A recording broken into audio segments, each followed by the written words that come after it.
was probably about 2 or 3 days afterwards that it was suspected that there was a bomb on board my mother's plane, killing her and in total 329 people. At the same time that bomb exploded, another bomb blew up in Tokyo airport, also destined for a similar airline as my mother's, killing 2 additional people, 2 baggage handlers. It made me very, very angry.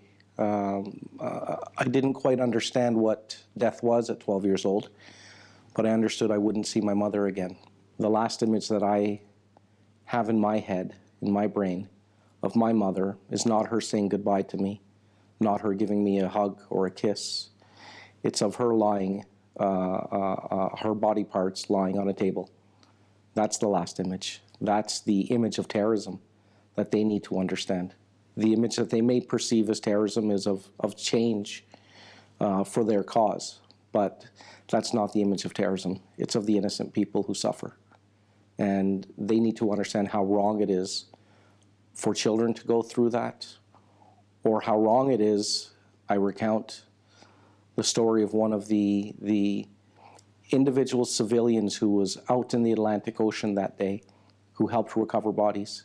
And one of them who tells a story of picking what he thought was a bag in the ocean, part of the wreckage, and then discovering it was a little baby, under a year old, and how he had to put that baby into a garbage bag, and how utterly wrong, how disgusting it feels in my mouth to say that babies don't belong in garbage bags. And that's what I would tell those individuals too, that they need to understand. And I hope they would understand that. We were unfortunate in being victims in that it took over 20 years for this to be investigated and it to come to the completion of a trial.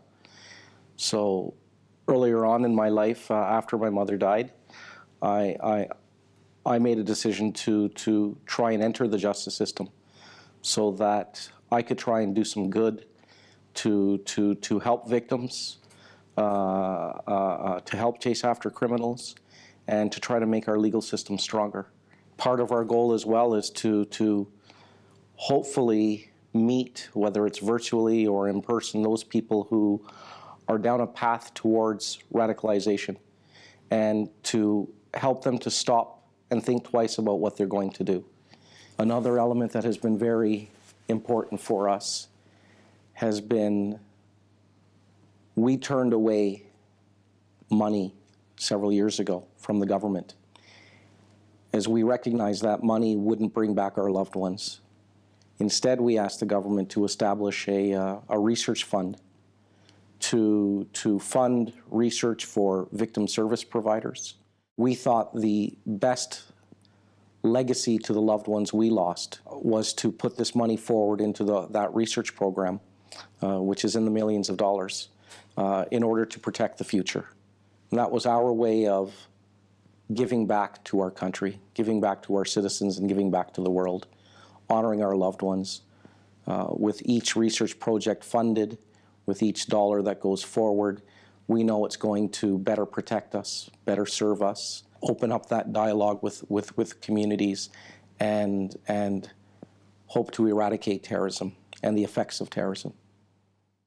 I think I would like to share my experience on how much damage this caused myself, my family, and thousands of families around the world, and how much pain they caused. It's cowardice to attack innocent people, to attack children under the age of 12. It's something I would consider if the terrorists were willing to say, I'm sorry. It has to start with them, to acknowledge they did wrong, acknowledge they hurt, acknowledge they caused suffering, acknowledge that terrorism is wrong, is what they need to do, that extremism is wrong, radicalization is wrong. And that would be the good opening to a dialogue that I'd be willing to have in our country.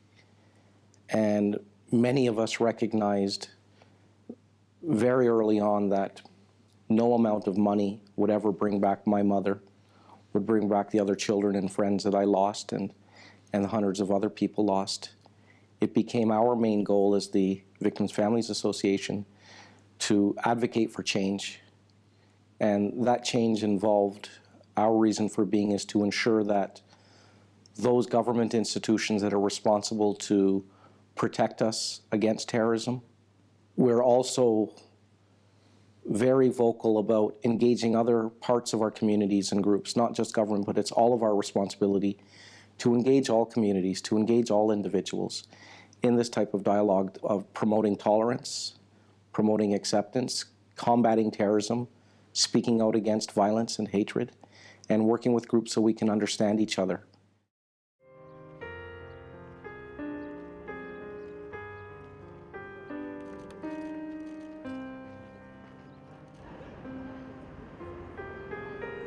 I was 12 years old when my mother was murdered on board Air India Flight 182, with the plane crashing off the coast of Ireland, killing all 329 people on board.